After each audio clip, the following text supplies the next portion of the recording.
Hello बच्चों, आज हम पार्ट 5 प्रसार माध्यम और इतिहास के बारे में देखेंगे। ये टॉपिक बहुत ही सिंपल है, आप लोग खुद भी पढ़ोगे तो आ जाएगा, लेकिन फिर भी हम देखते हैं कि इसमें क्या बताया गया है। सबसे पहले प्रसार माध्यमों का परिचय। प्रसार माध्यम क्या होता है आपको पता है। प्रसार माध्यम दो शब्दों से मिलकर बना हुआ है, प्रसार और माध्यम। प्रसार यानी क्या होता है, फैलाना, ठीक है।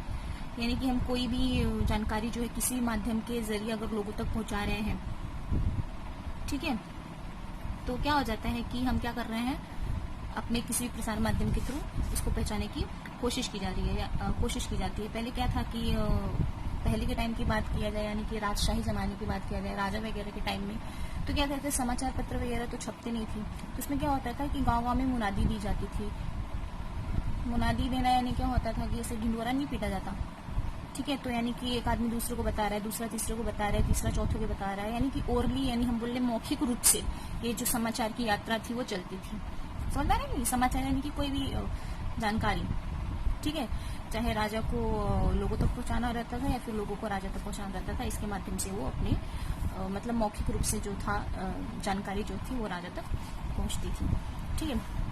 प्रसार माध्यम का इतिहास देखेंगे तो उसमें क्या पता चलता है कि अंग्रेजों के आने के बाद से जो है मुद्रण कला शुरू हुआ, ठीक है, जिसके बाद से जो समाचार पत्र है वो प्रारंभ हुए, शुरुआत हुई, समाचार पत्रों का बनना शुरू हुआ और छपने लगे, जिसकी वजह से समाचार जो है हर जगह पहुंचने लगे और उसके थ्रू हमें सारी जानकारी जो है, सूचना वगैरह सब कुछ मिलने लगा, ठीक है। तो सबसे पहले आते हैं समाचार पत्र। समाचार पत्र क्या है, एक ऐसा माध्यम है जिसके जरिए हमें सारी जानकारी जो है आसानी से मिल जाती है, ठीक है। यहाँ पे देखो क्या बताया गया है कि जिसमें मुख्य रूप से समाचार, संपादकीय लेख, ठीक है, लोगों के लेख, लोगों के विचार, विज्ञापन, मनोरंजक और अन्य पूरक पठनीय सामग्री का समावेश रहता है, ठीक है। और जो नियमित रूप से उसका क्या करते हैं, वितरण करते हैं। समझ में आ रहा है कि नहीं। उसको हम क्या बोलते हैं, समाचार पत्र। आप लोग देखते हैं ना, डेली समाचार पत्र वगैरह छपते हैं, डेली दिया जाता है, मतलब डेली उसका वितरण किया जाता है। जिसको पढ़ना रहता है, लेना रहता है, वो लेते हैं, पढ़ते हैं और सारी जानकारी जो है उनको आसानी से मिल जाती है,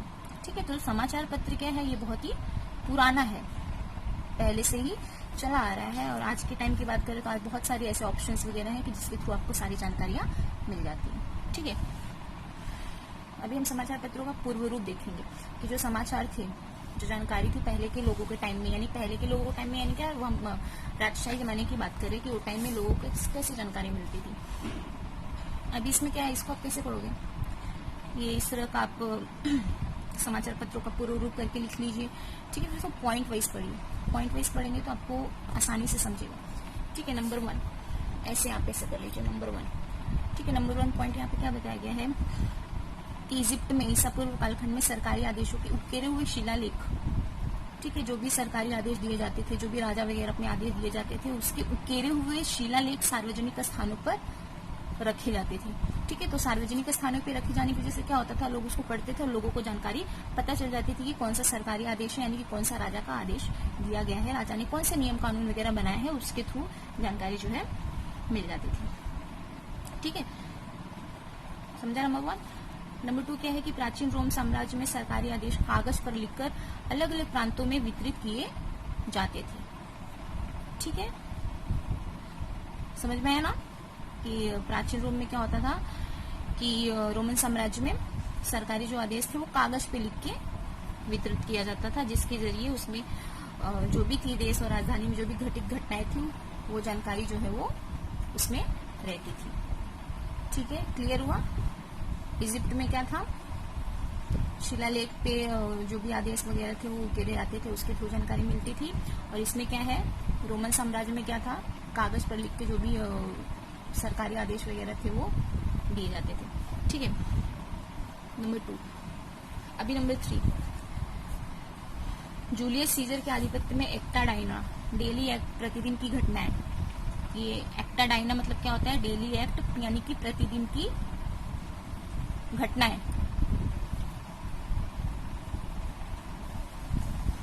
ठीक है। प्रतिदिन की घटनाएं नामक समाचार पत्र रोम में सार्वजनिक स्थानों पर लगाए जाते थे, जिससे जो भी सरकारी निवेदन ज्ञापनों को लोगों तक पहुंचाने का वो बहुत ही अच्छा एक माध्यम बना हुआ था। इससे लोगों को जानकारी जो है आसानी से मिल जाती थी, ठीक है। जूलियस सीजर रोम के राजा समझ लीजिए, ठीक है। जूलियस सीजर के बारे में ही शेक्सपियर ने स्टोरी वगैरह कुछ तो लिखी है, ठीक है। नेक्स्ट क्या है, फोर्थ पॉइंट, 7वीं शताब्दी में चीन में सरकारी निवेदन ज्ञापनों को सार्वजनिक स्थानों पर बांटा जाता था। ठीक है, जिससे क्या होता था, जो भी जानकारी है उनको आसानी से मिल जाती थी। ठीक है, फिफ्थ पॉइंट, इंग्लैंड में युद्ध अथवा महत्वपूर्ण घटनाओं के पर्चे जो है बीच बीच में वितरित किए जाते थे। जैसे धर्मशाला और सराय में रुकने वाले यात्री घुमक्कड़ वहां के स्थानीय लोगों को दूर के समाचार चटपटे बनाकर भी बताए जाते थे। समझ में आ रहा है कि नहीं, जिसके थ्रू, पर्चों के थ्रू जो है इनको जानकारी दी जाती थी, इसके थ्रू उनको जानकारी प्राप्त होती थी और लोगों को पता चलता था। ठीक है, नेक्स्ट क्या रहेगा, राजाओं के प्रतिनिधि विभिन्न स्थानों पर हुआ करते थे, वे ताजा समाचार दरबार में भेजा करते थे। समझ में आएगी, यानी कि हम अपनी बात करें, इंडिया की बात करें, तो यहाँ पे क्या रहते थे, राजाओं के प्रतिनिधि वगैरह जगह जगह पे रहते थे। जैसे मैंने आपको बताया, मौखिक रूप से जो है इनको जानकारी जो है वो मिलती थी। ठीक है, एक दूसरे से बोलेगा, फिर दूसरा तीसरे से बोलेगा, तीसरा चौथे से, तो ऐसा ओरली जो है मौखिक रूप से उनको जानकारी जो है राजा तक पहुंचती थी और राजा को पता चलता था। ठीक है, उसी तरह से जो भी राजा के आदेश थे वो भी लोगों तक इसी प्रकार पहुंचते थे। ठीक है, क्लियर हुआ, बहुत ही सिंपल है, कुछ भी नहीं है। ठीक है, इजिप्ट में क्या था, शिलालेख के माध्यम से। रोमन साम्राज्य में क्या था, कागज पर लिखकर। ठीक है, जो भी जानकारी थी वो दी जाती थी। जूलियस सीजर के टाइम में क्या था, ये एक्टा डाइना नामक समाचार पत्र के थ्रू जानकारी दी जाती थी। ठीक है, चीन में क्या था, वहां पे भी सार्वजनिक स्थानों पर इस तरह से जो भी विज्ञापन वगैरह थे वो सब बांटा जाता था, जिसके जरिए उनको जानकारी मिलती थी। ठीक है, इंग्लैंड में भी क्या थे, इस तरह से पर्चे बांटे जाते थे जिसके जरिए उनको जानकारी मिलती थी। क्लियर, और हमारे यहाँ पे राजाओं के प्रतिनिधि हर एक जगह पे उपस्थित रहते थे, जिसके जरिए मौखिक रूप से उनको सारी जानकारी जो है वो प्राप्त होती थी। ठीक है ना, क्लियर हो गया। नेक्स्ट क्या है, बंगाल गजट। अभी यहाँ पे ध्यान दो, भारत में पहला अंग्रेजी समाचार पत्र 29 जनवरी 1780 ईस्वी को प्रारंभ हुआ। ठीक है, भारत में पहला अंग्रेजी समाचार पत्र 29 जनवरी 1780 को प्रारंभ हुआ था। कोलकाता जनरल एडवर्टाइजर अथवा बंगाल गजट के नाम से वह जाना जाता था। जो भी अंग्रेजी ये समाचार पत्र था उसका नाम क्या था, बंगाल गजट या फिर जनरल एडवर्टाइजर के नाम से जाना जाता था। इसकी शुरुआत किसने की, जेम्स ऑगस्ट हिकी, आयरिश व्यक्ति थे, यानी कि आयरलैंड के थे। काम वो क्या बोलते हैं, अंग्रेजों के लिए करते थे, लेकिन जो भी अंग्रेजों के बारे में जो कुछ भी था सब वो इस न्यूज़पेपर के माध्यम से लोगों तक पहुंचाते थे, जिसकी वजह से लोगों को सारी सच्चाई जो है वो पता चलती थी। समझ में आ रहा है कि नहीं? ठीक है, क्लियर हो गया ना। बंगाल गजट जो था पहला अंग्रेजी समाचार पत्र था। ठीक है, इसकी शुरुआत किसने की थी, जेम्स ऑगस्ट हिकी। ठीक है, आयरलैंड के रहने वाले थे। समझ में आया? नेक्स्ट क्या है, अभी यहाँ पे हम क्या देखेंगे, जो मराठी समाचार पत्र। ठीक है, जो भी मराठी समाचार पत्र था, कौन कौन से समाचार पत्र थे, उसके संपादक कौन थे और कौन कौन सी जानकारियां वो समाचार पत्र देते थे, वो सब के बारे में हम यहाँ पे देखेंगे। अभी ये पढ़ने के लिए आप एक काम कर सकते हो, जैसे कि समाचार पत्र का नाम लिख लीजिए, एक तरफ समाचार पत्र का नाम हो गया। ठीक है, उसके संपादक। ठीक है, और नेक्स्ट क्या रहेगा, जानकारी। ठीक है ना, समझ में आया? जैसे यहाँ पे सबसे पहले है दर्पण। ठीक है, तो दर्पण 1832 में मुंबई में इसकी शुरुआत की गई और इसके जो संपादक थे कौन थे, बाल शास्त्री जाम्भेकर।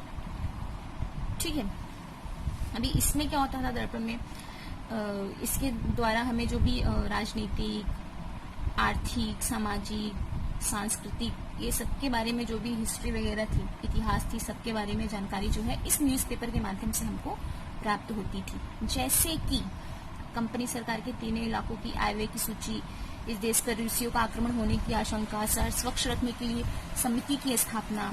ठीक है, हिंदू विधवाओं का पुनर्विवाह, कोलकाता में थिएटर की शुरुआत, राजा राम मोहन रॉय का इंग्लैंड में कार्य इत्यादि। समझ में? तो जैसे आप इस तरह से बनाओगे, ठीक है, तो आप क्या लिखोगे, एक तरफ दर्पण, संपादक और उसकी जानकारी या फिर विशेषता वगैरह भी डाल सकते हो। तो दर्पण हो गया, समाचार पत्र का नाम क्या रहेगा, दर्पण, संपादक कौन रहेंगे, बाल शास्त्री जाम्भेकर, उसकी जानकारी क्या रहेगी, ये सब, ये सारे जो पॉइंट्स है ना, आप ये सारे पॉइंट्स उसकी जानकारी में या फिर उसकी विशेषता में लिख सकते हो। तो आपको क्या रहेगा, थोड़ा समझना बहुत ईजी हो जाएगा।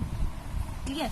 अभी एक बात तो आप ध्यान ही मतलब समझ ही लो कि भी समाचार पत्र है, ठीक है, समाचार पत्र है और तब के टाइम में थे ये, हम अंग्रेजों के टाइम का देख रहे हैं।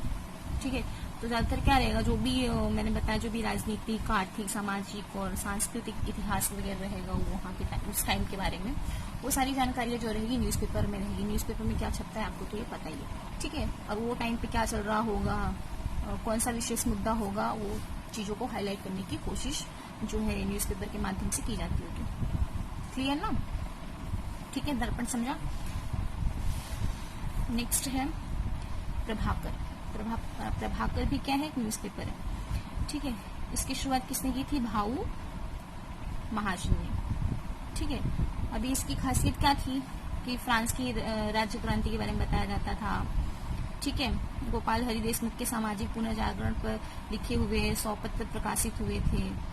समझ में आ रहा है कि नहीं? और जो वो टाइम पे जो चल रहा था थोड़ा राजनीतिक, आर्थिक, इतिहास के बारे में सारी जानकारी जो है और ये प्रभाकर न्यूज़पेपर में होती थी।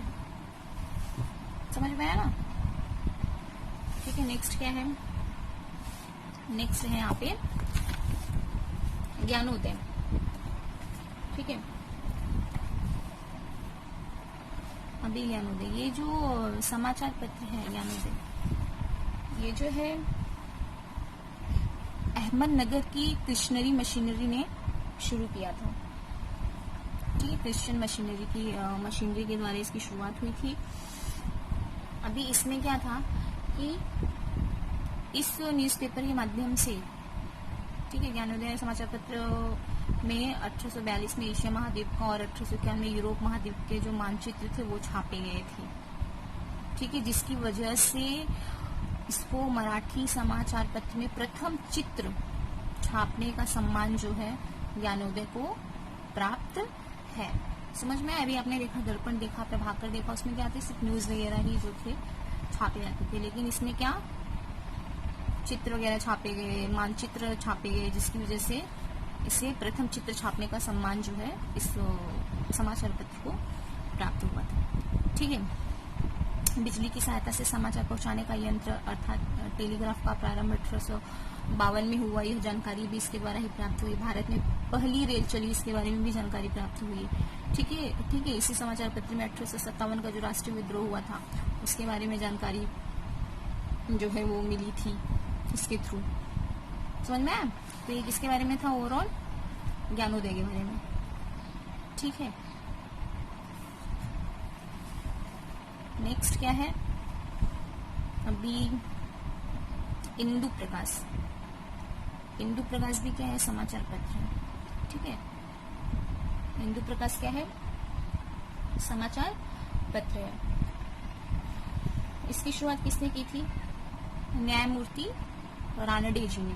ठीक है, अभी इसमें क्या था कि इसमें विधवा विवाह पे जोरदार समर्थन किया गया, इसके बारे में बताया गया। साथ ही साथ बहुजन समाज का मुखपत्र दीनबंधु कृष्णराव भालेकर जो महात्मा ज्योतिराव फूले के सहकारी थे उन्होंने प्रारंभ किया था। ठीक है, किसके बारे में बताया जा रहा है, दीनबंधु। ठीक, यहाँ पे ध्यान देना, ये जो दीनबंधु है दूसरा समाचार पत्र है। ठीक है, इसकी शुरुआत किसने की थी, कृष्णराव भालेकर जी ने। ठीक है, जो महात्मा ज्योतिराव फूले के सहकारी थे और इसमें ज्यादा से ज्यादा उन्होंने बहुजन समाज की जो भी परिस्थिति वगैरह थी उसका बोध उन्होंने इस न्यूज़पेपर के माध्यम से कराया था। इंदु प्रकाश में क्या था, उन्होंने विधवा विवाह पर जोर दिया था। साथ ही साथ जो भी सामाजिक पुनर्जागरण का जो भी कार्य चल रहा था उसके बारे में बताया गया था। ठीक है, न्यायमूर्ति रानडे जी यहाँ पे थे। क्लियर, समझ में आया? भी यहाँ पे थोड़ा वो हो गया था बट भी क्लियर हो गया ना। ज्ञानोदय का देखा, इंदु प्रकाश का देखा, दीनबंधु का देखा। ठीक है, अभी नेक्स्ट क्या है, केसरी और मराठा। ठीक है, अभी केसरी मराठा ये जो समाचार पत्र है ये 1881 में गोपाल गणेश आगरकर और बाल गंगाधर तिलक ने प्रारंभ किए थे। गोपाल गणेश आगरकर ने केसरी समाचार पत्र लिखा था और बाल गंगाधर तिलक ने मराठा। ठीक है, इसके द्वारा हमें जो भी सामाजिक राजनीतिक समस्याएं जो भी चल रही थी उसको वाड़ी दी जाती थी, यानी कि उसके बारे में बताया जाता था। देश की जो भी दशा वगैरह थी सब कुछ जो है, सारी जानकारी वगैरह जो है ये दोनों केसरी और मराठा समाचार पत्र के द्वारा हमको प्राप्त होती थी। ठीक है, समझ में आया? इतने सारे न्यूज़पेपर्स वगैरह थे, कितने थे, दर्पण 1 हो गया, प्रभाकर 1 हो गया, ज्ञानोदय 3 हो गया, इंदु प्रकाश 4 और दीनबंधु 5 और केसरी मराठा 6। ठीक है, आप इसको साथ में भी लिख सकते हैं, फिर अलग अलग भी लिख सकते हैं। अभी नेक्स्ट क्या है, जानकारी पहुंचाने का माध्यम। अभी हमने किसके बारे में देखा, न्यूज़पेपर, यानी कि क्या बोलते हैं, समाचार पत्र के बारे में। ठीक है, अभी हम किसके बारे में देख रहे हैं, पत्र पत्रिकाएं। ठीक है, निश्चित समय अवधि में प्रकाशित होने वाले मुद्रित साहित्य को पत्रिका कहते हैं। इसमें साप्ताहिक, पाक्षिक, मासिक, द्वैमासिक, त्रैमासिक, ठीक है, खंडमासिक, वार्षिक पत्रिका का समावेश होता है। इसके अतिरिक्त और एक प्रकार है, वह है अनियतकालिक पत्रिका। अनियतकालिक पत्रिकाओं के प्रकाशन का निश्चित समय नहीं होता है। समझ में आया? पत्रिका क्या है आपको पता है, मैगजीन। ठीक है, तो मैगजीन तो आपको पता है कि साप्ताहिक यानी कि क्या, सप्ताह में जो एक बार आता है, मासिक, द्वैमासिक यानी कि महीने में, 2 महीने में, 3 महीने में, 6 महीने में, साल भर में। समझ में, इस तरह से पत्रिकाओं का क्या होता है, प्रकाशन होता है, उसके थ्रू भी जो है जानकारी जो है मिलती है। ठीक है, अब यहाँ पे अनियतकालिक पत्रिका यानी कि जिसका कोई भी समय नहीं होता है, जिसका कोई भी निश्चित समय नहीं होता है। ठीक है, और वो जब छपती है तो उसके बारे में जो भी जानकारी है वो मिल जाती है। ठीक है ना, वो तो आपको समझ में ही आ गया होगा। ठीक है, अभी यहाँ पे देखिए, बाल शास्त्री जांभेकर ने मराठी भाषा में प्रथम मासिक पत्रिका दिग्दर्शक शुरू की थी। यदि पत्र पत्रिकाओं का विचार करें तो प्रगति साप्ताहिक पत्रिका महत्वपूर्ण मानी जाती है। उसके संपादक त्रयंबक शंकर सेजवलकर थे। उन्होंने प्रगति में इतिहास शास्त्र, महाराष्ट्र का इतिहास, सामाजिक आंदोलन आदि विषयों पर विपुल लेखन कार्य किया था। ठीक है, वर्तमान समय में भारतीय इतिहास से संबंधित अनेक पत्र पत्रिकाएं प्रकाशित हो रही हैं, जैसे मराठी भाषा में भारतीय इतिहास, आर्य संस्कृति, मराठवाड़ा इतिहास परिषद पत्रिका इत्यादि। क्लियर, समझ में आ रहा है ना?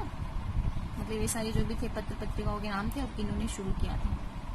ठीक है, जैसे आपने देखा न्यूज़पेपर में, ठीक है, कि न्यूज़पेपर का नाम क्या था, किसने शुरू किया था, उसके बारे में जानकारी, तो वैसे ही पत्र पत्रिकाओं के बारे में भी हाँ पढ़ेंगे तो आपको समझ में आ जाएगा। ठीक है, अभी नेक्स्ट क्या है, वेब पत्रकारिता। अभी वेब पत्रकारिता क्या है आपको तो पता है। ठीक है, अभी वेब पत्रिका यानी क्या होता है, वेब न्यूज है ना। वेब न्यूज यानी कि जिसमें portals, social media, web channels, YouTube पर अंग्रेजी, भारतीय भाषाओं में पाठकों और दर्शकों के लिए पठनीय सामग्री उपलब्ध कराई जाती है। यानी कि आप जो इंटरनेट वगैरह के माध्यम से जो भी पढ़ते हो, जानकारी आपको मिलती है, ठीक है, वो किसमें आ जाएगा, वेब पत्रकारिता, है ना। ऐसा जरूरी नहीं है कि सभी लोग न्यूज़पेपर ही लेते हैं, न्यूज़पेपर के द्वारा ही जानकारी प्राप्त करते हैं, मैगजीन्स के द्वारा ही जानकारी प्राप्त करते हैं। आजकल क्या हो गया है ना, इंटरनेट वगैरह आ गया है, तो उसके जरिए लोग घर पे बैठे बैठे सारी जानकारी जो है वो उनको आसानी से मिल जाती है। ठीक है, चाहे गूगल पे जाके देखें, चाहे यूट्यूब पे जाके देखें, कहीं पे भी जाके देखें, कोई भी वेब चैनल्स के थ्रू जो है जानकारी जो है आसानी से मिल जाती है। ठीक है, नेक्स्ट क्या है, आकाशवाणी। स्वतंत्रता पूर्व समय में 1924 में इंडियन ब्रॉडकास्टिंग कंपनी IBC नाम से प्रतिदिन कार्यक्रमों का प्रसारण करने वाला एक निजी रेडियो केंद्र प्रारंभ हुआ। आकाशवाणी मतलब क्या हो गया, तो समझ में आ गया क्या होता है, रेडियो। ठीक है, पहले कौन सी कंपनी के थ्रू होता था, IBC। बाद में क्या हुआ, अंग्रेज सरकार ने इस कंपनी का नाम इंडियन स्टेट ब्रॉडकास्टिंग कंपनी यानी कि ISBS बदलकर रख दिया। समझ में, पहले क्या था, IBC था, फिर क्या हो गया, IABS। ठीक है, उसके बाद क्या हुआ, फिर से चेंज हुआ, कभी 8 जून 1936 को। 8 जून 1936 को इसका नाम क्या पड़ गया, ऑल इंडिया रेडियो, AIR। समझ में आया, यानी कि भारत जब स्वतंत्र हुआ उसके बाद AIR भारत सरकार के सूचना एवं प्रसारण विभाग का एक अंग बना। इसके जरिए जो है जो कुछ भी जानकारी वगैरह है वो दी जाती थी, अलग अलग कार्यक्रम भी आते थे, सरकारी कार्यक्रम वगैरह आते थे, उपक्रमों की भी जानकारी दिया जाता था इसके थ्रू। विख्यात कवि पंडित नरेंद्र शर्मा के सुझाव पर इसे आकाशवाणी नाम दिया गया। ठीक है, आकाशवाणी द्वारा विविध मनोरंजन पर कार्यक्रम प्रस्तुत किए जाते थे। इसी तरह किसान, मजदूर, युवा वर्ग और महिलाओं के लिए विशेष कार्यक्रम प्रसारित किए जाते थे। ठीक है, लोकप्रिय रेडियो सेवा विविध भारती द्वारा 24 भाषाओं और 146 बोली भाषाओं में कार्यक्रम प्रारंभ हुए। ठीक है, वर्तमान समय में अभी सभी क्या हो गई है, निजी रेडियो सेवाएं जो है वो शुरू हो गई हैं, जैसे कि रेडियो मिर्ची, FM रेडियो कुछ ऐसा वगैरह आता है ना, जो भी हो, समझ में आ गया ना? ठीक है। अभी ये भी क्या है, ये प्रसार का माध्यम है, इसके जरिए भी हमको जानकारी मिलती है। ठीक है, समझ में आ रहा है ना? ये जो कुछ भी आप पढ़ रहे हैं सब पहले से पढ़े हुए हैं। ठीक है, इसलिए ज्यादा मैं डिटेल में नहीं बता रही हूँ, आपको समझ में ही आ जाएगा। नेक्स्ट क्या है, दूरदर्शन। अभी दूरदर्शन यानी क्या होता है, टीवी। ठीक है, 15 सितंबर 1959 को भारत के प्रथम राष्ट्रपति डॉक्टर राजेंद्र प्रसाद ने दिल्ली दूरदर्शन केंद्र का उद्घाटन किया था। ठीक है, महाराष्ट्र में 1 मई 1972 को मुंबई केंद्र के कार्यक्रम प्रारंभ हुए। 15 अगस्त 1982 को रंगीन दूरदर्शन का आगमन हुआ। 1982 को कब हुआ, रंगीन दूरदर्शन का आगमन प्रारंभ हुआ। ठीक है, 1991 में विदेशी और देसी चैनलों को केबल तकनीक का उपयोग कर कार्यक्रम प्रसारित करने की अनुमति प्रदान की गई। आज सभी भारतीय दर्शकों के लिए 100 से अधिक चैनल उपलब्ध हैं। समझ में आया ना? दूरदर्शन के बारे में भी आपने डिटेल में पढ़ा हुआ है पहले से। ठीक है, समझ में आया ना? टीवी के बारे में तो ज्यादा मुझे डिटेल में बताने की जरूरत नहीं है। भी प्रसार माध्यमों की आवश्यकता, ये वाला टॉपिक, प्रसार माध्यमों की आवश्यकता क्यों पड़ती है, ये तो आपको पता ही है। ठीक है, किसी भी जानकारी को मुक्त रूप से समाज में फैलाने और प्रसारित करने के लिए हमें प्रसार माध्यमों की आवश्यकता जो है वो होती है। ठीक है, प्रसार माध्यम आपने देखा, क्या क्या देखा आपने, आकाशवाणी देखा, समाचार पत्र देखा, वेब पत्रकारिता देखा, ठीक है, टीवी देखा। ठीक है, इसके थ्रू जो है जो भी जानकारी वगैरह है लोगों तक पहुंचती है। ठीक है, और इसके थ्रू क्या होता है कि जो पढ़ने वाले लोग हैं, पाठक यानी कि जो पढ़ने वाले लोग हैं, वो भी अपनी जो भी विचार है, अपनी जो भी बात है, वो भी क्या कर सकते हैं, व्यक्त कर सकते हैं, अपनी बातें जो है सामने रख सकते हैं। ठीक है, तो इसकी वजह से समाचार पत्र जो है लोकतंत्र का बहुत ही महत्वपूर्ण अंग माना जाता है। ठीक है, नेक्स्ट यहाँ पे किसके बारे में बताया गया है, दूरदर्शन। दूरदर्शन के बारे में मैंने आपको पहले ही बताया कि क्या है, एक दृश्य श्रव्य माध्यम है ना, देखा भी जाता है, सुना भी जाता है, उसके द्वारा हमें बहुत सारी जानकारी जो है आसानी से मिल जाती है। ठीक है, समझ में आ रहा है कि नहीं? न्यूज़पेपर वगैरह में, मैगजीन्स वगैरह में क्या होता था कि बस हम लोग उसको पढ़ेंगे फिर समझेंगे, लेकिन टीवी के माध्यम से क्या होता है, हम उसको जो भी घटनाएं हैं, ठीक है, वो कैसे घटित हुई है, क्या क्या हुआ था, सचमुच जो भी घटना है वो आपकी आंखों के सामने आ जाता है, आंखों देखा हाल बयां कर सकते हैं आप। समझ में आ रहा है कि नहीं? तो ये क्या है, दूरदर्शन क्या है, सबसे बेस्ट ऑप्शन है। क्लियर, समझ में आया? नेक्स्ट क्या है, प्रसार माध्यमों द्वारा प्राप्त होने वाली जानकारी का विश्लेषणात्मक आकलन। ठीक है, 20 में देखो इसमें क्या बताया गया है कि हर बार ऐसा जरूरी नहीं है कि हमें जो भी जानकारी मिले वो सही हो, उसमें वास्तविकता हो, उसमें सच्चाई हो। ठीक है, बहुत सारी जानकारी ऐसी होती है कि इसमें कोई भी सच्चाई नहीं रहती है, कुछ भी वास्तविकता नहीं रहती है, तो जिसकी वजह से हमें उसकी क्या करनी चाहिए, जांच पड़ताल करनी चाहिए। या फिर कभी क्या होता है, बहुत से लोग करवाते भी हैं, देखते भी हैं, आप लोग न्यूज़ वगैरह में देखते ही हैं, ये मुझे ज्यादा बताने की जरूरत नहीं है ना, कि वहाँ पे ऐसा हुआ, ये हुआ, वो हुआ।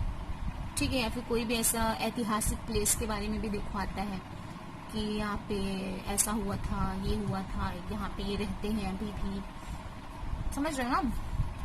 तो लेकिन जब वहाँ पे टीम जाती है, ठीक है, तो पता चलता है कि ऐसा कुछ भी नहीं है, ये सब फेक है, ये न्यूज़ फेक था, उसमें कोई भी सच्चाई नहीं थी, कुछ भी नहीं था। समझ में आ रहा है कि नहीं? तो इससे जो भी है वो सच्चाई के बारे में भी हमें पता होना चाहिए। जैसे यहाँ पे एग्जाम्पल क्या दिया गया कि स्टर्न नाम के एक जर्मन साप्ताहिक पत्रिका, ठीक है, ने एडोल्फ हिटलर की लिखावट में लिखी अनेक दैनंदिनियां खरीदी और उन्हें अन्य प्रकाशन कंपनियों को बेचा। समझ में आ रहा है कि नहीं? एडोल्फ हिटलर कहाँ गए थे, जर्मनी की थे, ठीक है, तो आपके स्टर्न नाम के एक जर्मन साप्ताहिक पत्रिका, उसने क्या किया कि उनके द्वारा, किसके द्वारा, एडोल्फ हिटलर के द्वारा लिखी हुई बहुत सारी जो डेलीज वगैरह वो लिखते थे, दैनंदिनियां, ठीक है, वो खरीद के उसने क्या किया, दूसरी कंपनीज को बेचा। ठीक है, और फिर बाद में ये पता चला कि ये जो भी उन्होंने ये हिटलर की जो भी हस्तलिखित जो भी दैनंदिनी उन्होंने खरीदा था वो क्या था, वो जाली था। समझ में आ रही कि नहीं? तो प्रसार माध्यमों द्वारा प्राप्त होने वाली जानकारी का उपयोग करते समय सावधानी भी रखनी पड़ती है। समझ में आया कि नहीं? मतलब ये बोल के उन्होंने यहाँ पे बेचा था कि ये जो है किसके द्वारा लिखा गया है, एडोल्फ हिटलर के द्वारा, लेकिन बाद में पता चला कि ये सब गलत था, ये सब झूठा था, ऐसा कुछ भी नहीं था। ये जस्ट एग्जाम्पल दिए गए हैं, ठीक है।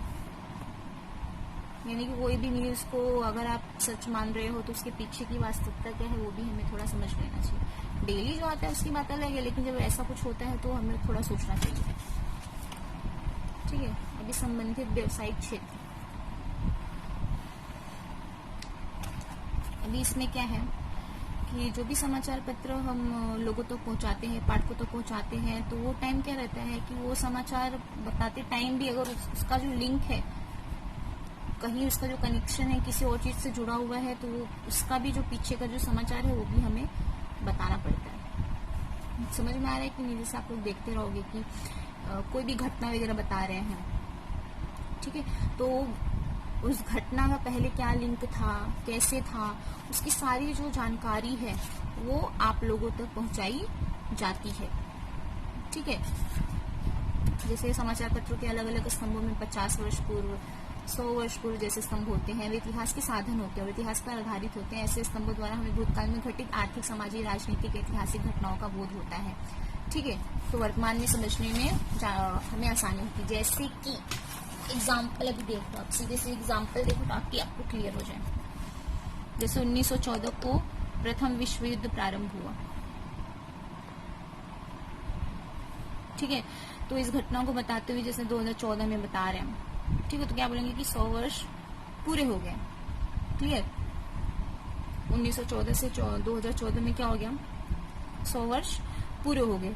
तो इस युद्ध की समीक्षा करने के लिए वो क्या करेंगे, सबसे पहले क्यों हुआ था, उसका जो इतिहास है, किस लिए हुआ था, कैसे हुआ था, ठीक है, वो सारी जानकारी जो है आपके सामने वो रखेंगे। रखते हैं ना, आप लोग देखती हो कोई भी न्यूज वगैरह बताते हैं तो इसी दिन ये चीजें, जैसे 1942 में भारत छोड़ो आंदोलन हुआ था, ठीक है, तो बताएंगे कि इस दिन, आज ही के दिन ये भारत छोड़ो आंदोलन हुआ था। तो उसके पीछे की जो पूरी कहानी है कि गांधी जी ने किस तरह से भारत छोड़ो आंदोलन की शुरुआत की थी, इसमें क्या क्या हुआ था, किन किन लोगों ने अपना सहयोग दिया था, कौन कौन से लोग थे जो शहीद हुए थे, ठीक है, इसका अंग्रेजों पर क्या प्रभाव पड़ा, ठीक है, हमारे देश पर क्या प्रभाव पड़ा, ये सारी जानकारी जो है, यानी कि एक चीज बताने के लिए घटना ये बता रहे हैं तो इसके पीछे जुड़ी हुई, मतलब इसका जो पूरा लिंक है पीछे का सब कुछ वो आपको बताएंगे, बताते हुए चलते हैं। सारी चीजों को, वो पूरी घटना को जो है वो दोहराया जाता है, जिससे जो है आपको इजीली सारी चीजें समझ में आ जाती है, ठीक है। जैसे यहाँ पे दिए गए 15 अगस्त 1947 अथवा उसके पश्चात स्वतंत्रता दिवस पर प्रधानमंत्री द्वारा किए गए भाषण आकाशवाणी के संग्रह में है और समकालीन स्थिति को समझने के लिए उन भाषणों का उपयोग होता है, ठीक है। जैसे अभी 15 अगस्त को आएंगे हमारे प्रधानमंत्री, वो अपना भाषण देंगे या फिर कुछ अपने विचार जो है वो व्यक्त करेंगे ही, ठीक है। तो अगर आपको उनका पिछला सुनना है तो पिछला भी आपको जो है आसानी से मिल जाएगा और उसके बारे में भी आपको सब कुछ पता चल जाएगा कि पिछली बार उन्होंने क्या किया था, या फिर खुद ही वो बताते टाइम बोलेंगे कि पिछली बार ये चीजें हुई थी, तो ऐसा ऐसा जो कुछ भी उनको कहना है, मतलब जो भी अपने विचार व्यक्त करना है, जो भी बातें कर रही है वो कहते हैं। और जो भी है आपको अगर देखना है तो आप जाके आसानी से उसको सुन भी सकते हो और वो भी पता कर सकते हो, ठीक है ना, समझ में आया। तो वही सारी चीजें बताई गई कि कुछ विशेष अवसरों पे आकाशवाणी को इतिहास के अध्येताओं की आवश्यकता अनुभव होती है। राष्ट्रीय नेताओं का जन्मदिन यहाँ पे है, पुण्यतिथि है, किसी ऐतिहासिक घटना को 1 वर्ष, 25 वर्ष, 50 वर्ष, 100 वर्ष पूर्ण होने पर अथवा इसी क्रम में अधिक वर्ष पूर्ण होने पर उसकी चर्चा करने के लिए उस घटना की जानकारी की आवश्यकता होती है। समझ में आ रहा है कि नहीं? जैसे किसी भी नेता का जन्मदिन है तो उनके जन्मदिन को आज कितने साल हो गए, 50 वर्ष पूरे हो गए, फिर 100 साल हो गए, ठीक है, 150 साल हो गए, ठीक है। तो उसकी क्या की जाती है, चर्चा की जाती है, उनके बारे में सारी जानकारी जो है वो दी जाती है। समझ में आ रहा है कि नहीं? ये आकाशवाणी के बारे में बताया गया है। तो इस तरह के जो दिन विशेष कार्यक्रम होते हैं वो जो है उसमें प्रसारित किए जाते हैं और उसके बारे में जो है बताया जाता है, दूरदर्शन में बताया जाता है। ठीक है, उसी तरह से दूरदर्शन के बारे में बताया गया है कि दूरदर्शन और इतिहास का घनिष्ठ संबंध है। ठीक है, अब देखो दूरदर्शन एक ऐसा माध्यम है कि जिसमें लोगों को बहुत ही ज्यादा रुचि होती है और बहुत ही ज्यादा जागरूकता होती है, अपने आप ही निर्माण हो जाता है। क्योंकि क्या होता है, ये क्या है, दृश्य और श्रव्य माध्यम है जिसके जरिए हम देख भी सकते हैं और सुनते भी हैं, तो हमको पता चलता है। ठीक है, तो इसमें हमको ज्यादा इंटरेस्ट आता है ना, कि न्यूज़पेपर वगैरह पढ़ने से अच्छा है, कुछ और पढ़ने से अच्छा है, सुनने से अच्छा है कि हम वो चीज देख भी सके और सुन भी सके और हमको फटाफट वो जानकारी मिल भी जाए। ठीक है, और पहले के दूरदर्शन वगैरह कैसे थे, ब्लैक एंड व्हाइट में थे, अभी तो रंगीन हो गए हैं। ठीक है, अब बहुत सारे ऐसी जानकारी है, जैसे कि यहाँ पे बताया गया है कि दूरदर्शन द्वारा प्रसारित रामायण महाभारत जैसे पौराणिक धारावाहिक तथा भारत एक खोज, फिर राजा शिव छत्रपति जैसे ऐतिहासिक धारावाहिकों ने बहुत बड़े दर्शक वर्ग को अपनी ओर आकर्षित किया है ना। अभी आप रामायण देखते हो, महाभारत देखते हो, बहुत सारे सीरियल वगैरह आते हैं। ठीक है, तो जैसे राजा शिवाजी हो गए, शिव छत्रपति जी हो गए, तो इन सब के थ्रू क्या होता है, पहले की जो जानकारियां हैं वो हमको पता चलती है ना, कि जैसे अभी रामायण वगैरह देख रहे हो तो आपको पता चलेगा कि राम कौन थे, बराबर, उनके राज्य में लोग कैसे रहते थे, कैसे वेशभूषा होंगे, यानी कि जो भी उनका वस्त्र था वो कैसा रहता था, शस्त्र अस्त्र कैसा रहता था, उनका रहन सहन कैसा था, उनका भाषा कैसा था। समझ में आ रहा है कि नहीं, यानी कि सारी जो भी वो टाइम की जो भी उनकी संस्कृति थी, सभ्यता थी, जो भी कल्चर वगैरह था, वो सारी जानकारी जो है हमें इसके जरिए जो है देखते हैं तो हमको ज्यादा समझ में आता है। ठीक है, महाभारत देखते तो आपको पता चलेगा उसमें कृष्णा का कैसा रोल रहा है, कृष्ण भगवान का। ठीक है, पांडव कौन थे, कौरव कौन थे, उसके बारे में सारी जानकारी मिलती थी, कैसे रहते थे, क्या पहनते थे, क्या खाते थे, कैसा उनका रहन सहन, सब कुछ जो भी है सारी जानकारी इसके थ्रू हमको पता चल जाती है। समझ में आ रहा है कि नहीं, इससे बहुत सारे धारावाहिक सीरियल्स वगैरह आते हैं जो पौराणिक कथाओं को बताते हैं, ऐतिहासिक सीरियल्स वगैरह बन के आते हैं जो बताते हैं, ये सब के बारे में मैंने आपको बताया हुआ है, आपको पता ही होगा। ठीक है, वैसे ही यहाँ पे देखो डिस्कवरी चैनल्स वगैरह हो गया, हिस्ट्री जैसे बहुत सारे चैनल्स हो गए, नेशनल जियोग्राफी वगैरह हो गए, तो उसमें क्या होता है कि आसानी से बैठे बैठे घर पे ही आपको सारी चीजों की जानकारी मिल जाती है। क्लियर ना, ये तो आपको पता ही है, हाँ, बताने की जरूरत नहीं है, सब कुछ आप बैठे बैठे देख सकते हैं, समझ सकते हैं और आपको सारी जानकारी जो है आसानी से मिल जाती है। ठीक है, आज के टाइम में है वो हम किसको मान के चलेंगे, दूरदर्शन को, सारे बेस्ट ऑप्शन है ना। ऐसा जरूरी नहीं कि हर जगह आप टीवी देख सको, आप टीवी नहीं देख पा रहे हो तो वहाँ पे आप मैगजीन्स वगैरह लेके जाते हो, पढ़ लेते हो, न्यूज़पेपर वगैरह पढ़ लोगे तो आपको पता चल जाएगा क्या हुआ क्या नहीं हुआ। ठीक है, लेकिन आप कहीं पे हो, घर पे हो, तो आप टीवी वगैरह देख सकते हो, तो आपको आसानी से सारी जानकारी जो है वो मिल सकती है। ठीक है, आकाशवाणी रेडियो के थ्रू आप सुन सकते हो, आपको पता चल जाएगा। समझ में आ रहा है? तो इस तरह से प्रसार माध्यम के थ्रू हमें जो है इतिहास के बारे में जानकारी मिलती है, और इन सबका इतिहास के साथ संबंध तो है ही। ठीक है ना, समझ में आया ना, कुछ ऐसा था नहीं इसमें, तो इसलिए मैंने थोड़ा इजी करके फटाफट आपको बता दिया है ताकि आप समझ जाओ। ठीक है, क्लियर हो जाओ। और बाकी आप लोग स्वाध्याय वगैरह करते चलो, इसमें 2 लेसन नहीं आएंगे, मैंने आपको बताया था कौन कौन सा नहीं आने वाला है, तो पढ़ते चलो, इतना हार्ड नहीं है। ठीक है, अगर आप इंटरेस्ट लेके पढ़ोगे तो मजा आएगा, और अगर ऐसा सोच के पढ़ोगे कि मजा नहीं आ रहा है, अच्छा नहीं लग रहा है, नहीं पढ़ना है, तो फिर उसमें मैं कुछ नहीं कर सकती। ठीक है ना, क्लियर हुआ ना। प्रसार माध्यम और इतिहास एक बार फटाफट शॉर्ट में फिर से बता दूं, चलो देखते हैं। सबसे पहले मैंने क्या बताया, प्रसार माध्यमों का परिचय। ठीक है, प्रसार माध्यम, प्रसार यानी फैलाना। ठीक है, कोई जानकारी जो है लोगों तक पहुंचाना, उसे हम क्या करते हैं, क्या कहते हैं, सॉरी, प्रसार। ठीक है, समाचार पत्र का तो आपको पता ही है, जिसके थ्रू में सभी जानकारियां प्राप्त होती है, हर तरह की जानकारियां प्राप्त होती है नियमित रूप से, उसे हम क्या कहते हैं, समाचार पत्र कहते हैं। ठीक है, अभी समाचार पत्रों का पूर्व रूप पहले के जो राजा महाराजा थे, यानी पहले के टाइम में लोगों का अलग अलग देशों में किस तरह से लोग जो है लोगों तक जानकारियां पहुंचाते थे, उसके बारे में बताया गया। इजिप्ट में क्या होता था, जो भी राजा महाराजाओं के जो भी सरकारी आदेश थे वो शिलालेख पे उकेरे जाते थे और लोगों को पता चलता था, सार्वजनिक स्थानों पर रख देते थे और लोगों को जानकारी पता चल जाती थी। ठीक है, रोमन साम्राज्य में क्या था, कागज पर लिख के दिया जाता था। ठीक है, जूलियस सीजर के टाइम में क्या था, एक्टर राइना नामक यानी कि प्रतिदिन की घटनाएं नामक समाचार पत्र शुरू हुआ था, उसके थ्रू लोगों को जानकारी प्राप्त होती थी। ठीक है, चीन में क्या था, इसी तरह से जो विज्ञापन वगैरह छपते थे और लोगों सार्वजनिक स्थानों पर उसको बांटा जाता था। ठीक है, इंग्लैंड में क्या थे, पर्चे बांटे जाते थे, इसके जरिए लोगों को जानकारी प्राप्त होती थी। ठीक है, और बाकी अपने देश की बात करें तो हमारे राजाओं के प्रतिनिधि हुआ करते थे जगह जगह पे, उसके थ्रू जो है मौखिक रूप से जानकारी जो पहुंचाई जाती थी। ठीक है, बंगाल गजट सबसे पहले ये अंग्रेजी समाचार पत्र हमारे देश में आया था। ये किसने इसकी शुरुआत की थी, जेम्स ऑगस्ट हिकी ने। ठीक है, नेक्स्ट क्या है, दर्पण।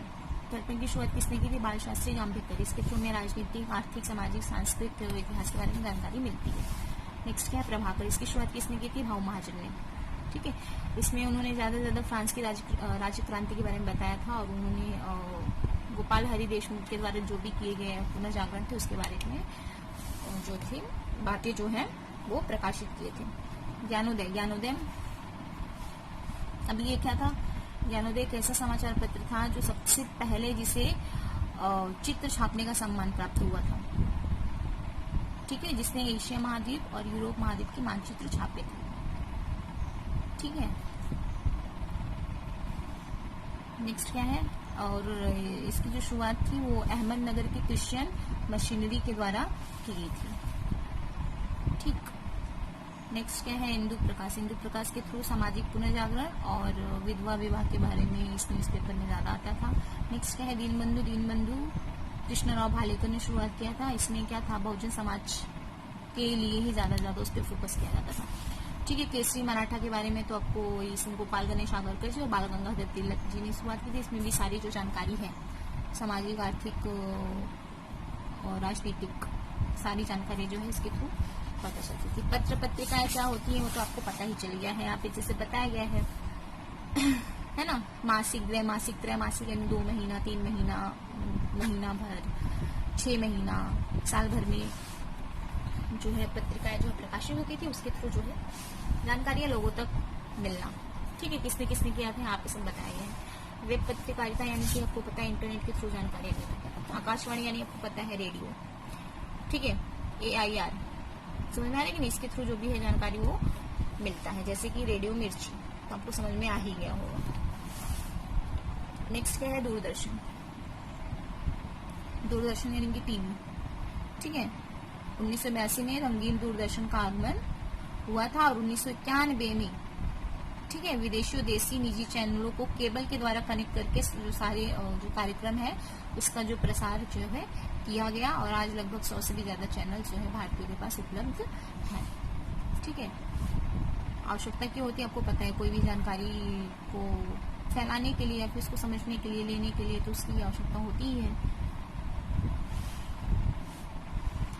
अभी ये वाला पॉइंट, प्रसार माध्यमों द्वारा प्राप्त होने वाली जानकारी का विश्लेषणात्मक आकलन, यानी कि हमें कोई भी जो भी न्यूज वगैरह आता है उस पर थोड़ी खासकर जो ऐसे मुद्दे होते जैसे कि पौराणिक मुद्दा हो गया और ऐतिहासिक मुद्दा हो गया उस पे, है ना, तो उस पे ये न्यूज वगैरह सही है कि गलत है, इसकी जांच पड़ताल होनी ही चाहिए।